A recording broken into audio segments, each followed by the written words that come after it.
Hello दोस्तों, नमस्ते, प्रणाम। मैं आपकी संगीता पटेल अपनी यूट्यूब चैनल में आप सभी का स्वागत करती हूँ। एक छोटा सा जुआड़ी इनके ऊपर गीत है, जो जुआ ताशें खेलते हैं उनके ऊपर गीत है। गीत कैसे लगे कमेंट में जरूर बताना। चलो का जुआड़ी सब धन खेल के मचावे हाहाकारी, जुआड़ी सब धन खेल के मचावे हाहाकारी।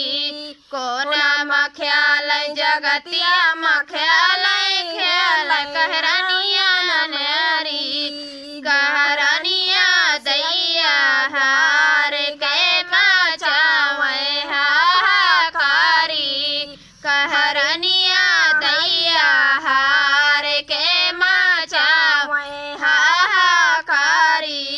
जुआड़ी सब धन खेल के मचावे हाहाकारी।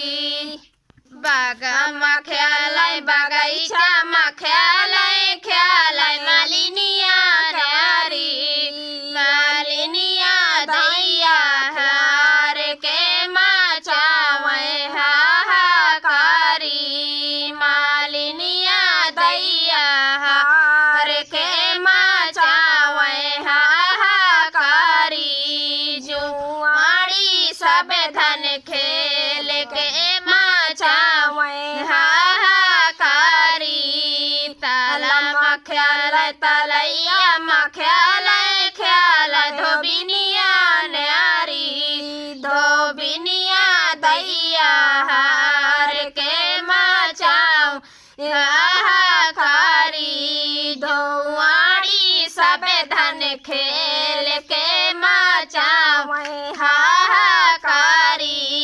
महिला मख्यालय दुई महिला मख्यालय ख्यालय रानिया नारी, रानिया दैया हार के मचावे हाहाकारी, रानिया दैया हार के मचावे हाहाकारी।